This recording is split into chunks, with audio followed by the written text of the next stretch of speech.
Vous vous rappelez de l'histoire, mes amis, de Rabbeinu Akadosh, Rabbi Nachman de Breslev? Rabbi Nachman de Breslev, quand il était jeune, il voulait pas faire montrer au monde, il voulait se cacher du monde, Rabbi Nachman. Alors il montrait au monde que c'était un petit rigolo, qu'il aimait jouer au foot, qu'il aimait jouer avec ses copains, et il était comme ça, il était un mec normal. Et le beau-père de Rabbeinu, il était très déçu. Il a dit, moi j'ai payé une dot énorme pour donner ma fille au petit-fils du Baal Shem Tov, et en fin de compte, j'ai reçu un petit-fils du Baal Shem Tov, mais qui sait même pas lire en hébreu. Parce qu'il lui faisait montrer qu'il savait pas lire en hébreu. Alors un jour, un élève du Baal Shem Tov est venu voir le beau-père de Rabbeinu, quand Rabbeinu il habitait chez son beau-père. Et le grand élève de Rabbeinu, du Baal Shem Tov, il s'assoit devant le beau-père, il lui dit « Waouh, t'as le zéra du Baal Shem Tov !» Et là, le beau-père, il dit en cachette dans l'oreille de l'élève du Baal Shem Tov, il lui dit « Tu sais pas sur qui je suis tombé? Il sait même pas lire en hébreu !» Et l'élève du Baal Shem Tov, il voulait pas croire ça. Alors il a amené une Mishnah dans Baba Kama, il lui a ouvert « Akelev ve'agdi shekavtsu mirosh agag » Et lui, au lieu de lire la Mishnah « Akelev ve'agdi shekavtsu mirosh agag », il a lu « Akelev ve'agdi shekavtsu marche ». Marche, c'est une marche. C'est le Kelev et le Gdi qui a fait sa marche. Ça veut dire il a changé les mots, comme si qu'il comprenait même pas l'hébreu. Un miroche, il a fait marche. Ouais, marche, qui fait la marche. Et là, il a eu très honte, l'élève du Baal Shem Tov. Alors il lui a regardé, il lui a dit, il lui a donné une gifle. Il lui a dit, comme ça, le Zera Baal Shem Tov. Comme ça, le Zera Baal Shem Tov, il ne sait même pas lire une Mishnah. Et Rabbeinu, il était très honteux, il a pleuré. Tov, il est resté dormir là-bas. Et Rabbeinu, il faisait sa vie.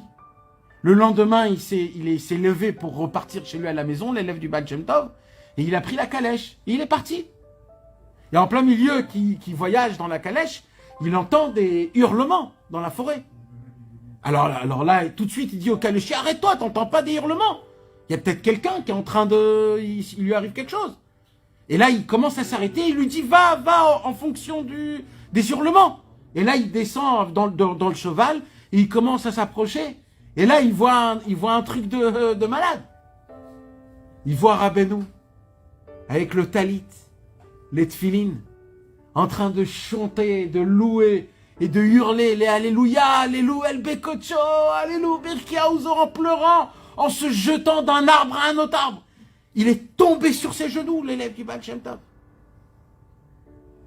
Il l'a attrapé, il lui a dit, Mechila, je te demande pardon. Il lui a attrapé les pieds, il lui a dit, Mechila. Il lui a dit, il y a une condition. Tu dis à personne ce que tu as vu. Il lui a dit, laisse-moi une seule chose. Laisse-moi retourner chez ton beau-père et je vais lui dire qu'il te laisse tranquille. Il lui a dit, ok. Il a fait demi-tour, il est allé chez le beau-père, il lui a dit, écoute, les enfants du Baal Shem Tov, Altitarev, comment on dit? Ne te mêle pas du Zera Baal Shem Tov. Laisse-le faire ce qu'il veut. Alors quoi? Rabbeinu, il priait pas dans une synagogue? C'est parce que la halakha, elle nous apprend. La halakha, elle nous dit le plus important dans la prière, c'est la concentration. C'est très important de prier dans une synagogue avec minyan. Très important. Limite, c'est ça qu'il faut faire. Mais la halakha, elle nous dit, si maintenant dans ta concentration, tu veux avoir plus de kavana, alors prends une tfila dans une semaine, par exemple, et fais ce que toi tu crois. Mais va prier Béhémet, en criant, en chantant, en frappant des mains, en dansant, en te roulant par terre. La Gemara, elle nous apprend comment Rabbi Akiva y prier. Il a écrit Rabbi Akiva, on le mettait dans une pièce. Quand il terminait la Hamida, on le retrouvait dans une autre pièce. Alors le Maharsha, il pose comme question, mais on n'a pas le droit de marcher dans la Hamida. Alors tu sais ce qu'il dit le Maharsha?